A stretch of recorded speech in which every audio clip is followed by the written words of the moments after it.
Welcome to Legal Talk, a conversation about governance issues that New York's co-op and condo boards are tackling today. I'm Paula Chin with Habitat, the New York City magazine for co-op and condo board directors. My guest is Michael Savino, a partner at the law firm Braverman Greenspun. It may come as a surprise to boards that are about to tackle repair projects, but the first step they need is to check their governing documents. And that's because there is a cap on how much can be spent on repairs that was set in their original documents. And if it hasn't been updated, they could run into headaches if they exceed that amount. Michael, can you sort of set the background for us and explain how this works? Absolutely. Hi, Paula. So as you said, repair projects in buildings in New York City occur constantly. And the board may just think that they're doing the right thing by moving forward with a repair project, by hiring the proper contractors and fishing out and finding out what the repair costs are. But like you said, it's important for them to know what's in their governing documents, because those governing documents can contain caps in terms of how much the board can approve in terms of maintenance and repair contracts. And if they don't follow that, then they would have to get shareholder approval and may expose themselves to some sort of liability down the line in terms of lawsuit, breach of fiduciary duty by not following the governing documents. So, like I said, it's really important for you to look at the governing documents and have an understanding of what they say. And generally within the governing documents, you'll find these caps within the powers and duties section of the bylaws, or within the or within the alteration section of the bylaws. And recently we came across a building that had very old bylaws. They were never amended, and the board has continued to operate with them.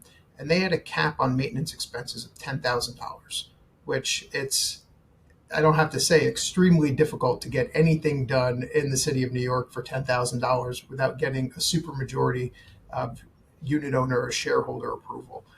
Michael, was this a co-op or condo? And does this problem crop up at both types of buildings? This particular building was a condo, but yes, it does pop up in both co-ops and condos. And with a co-op, there's an added issue if you look at the proprietary lease, because sometimes the proprietary lease will set forth these caps, and it may or may not be consistent with the bylaws. Let's say if the bylaws were amended, but the proprietary lease was not. And also sometimes a proprietary lease requires a greater threshold of shareholder votes and approvals to amend. So you want to make sure that the proprietary lease and the bylaws match up with each other, and also that they're updated to sufficiently allow the board to pursue any type of maintenance that's required. Because everyone in New York City sees scaffolding on every single corner of every street here. And that's a result of the FISP projects, formerly Local Law 11, which can be costly, and they have to be done in every 5-year cycles. Recently, we had a building where the board did their due diligence. They went out and they hired a contractor to take care of the facade issues, and the expenses ran about $2.5 million. So they signed the contracts and they wanted to move forward based on the tight deadlines that they have. And they later discovered that there was $1 million threshold within the bylaws. So that created an issue, because now you're looking at $1.5 million of added expenses, which were not authorized pursuant to the bylaws within the building. And that $1.5 million needed shareholder and unit owner approval. So there's a number of different things that you can do in this particular situation. And there's some added protections built into governing documents and also case law in New York. In other words, if you're performing a FISP project where the facade is labeled as unsafe and you have to bring that into a safe status within a certain period of time, that can be an emergency renovation. And under the bylaws, sometimes there's leeway given to that. Or you can basically take it to a shareholder vote by special meeting or unit owner vote by special meeting and indicate that this is required work that needs to proceed forward. And that's a little more understandable and a little easier to move forward with, rather than a lobby or an elevator modernization project. This condo that you mentioned, Um, what happened there? Or is this the same building we're talking about that had a $2.5 million project, right, and a 1 million threshold? Yes, And so did they get approval? How did that play out? they did get approval. They called a special meeting pursuant to the bylaws and explained to the unit owners that the facade project had to move forward, that the building had to come current for the safe status, and that it had to be done in a certain period of time, which is why they had to exercise their quick due diligence and move forward to ensure that the building wouldn't receive fines and violations and also increase costs for sidewalk sheds. So in that situation, it's easy to explain to unit owners. It's tough to swallow saying, I need an extra $1.5 million. But when you're couching it by saying that this is a necessary project to ensure the safety, it is easier to gain approval for that. And also, the business judgment rule can help boards in a situation like this if you're dealing with an incredibly low threshold of expenses. We recently had a building that had a $10,000 threshold to borrow money and also conduct alterations. So, in that situation, the unit owners weren't exactly the most responsive. It was hard to get a quorum at any meetings, and people didn't necessarily give proxies in. So, if you have to move forward with an emergency alteration progress or a FISP project, in that situation, the board can act upon its own and say, this is an emergency, this has to get done, and we're using our business judgment to pursue that. The risk there is obviously a suit by any condo unit owners or shareholders saying this was a breach of fiduciary duty.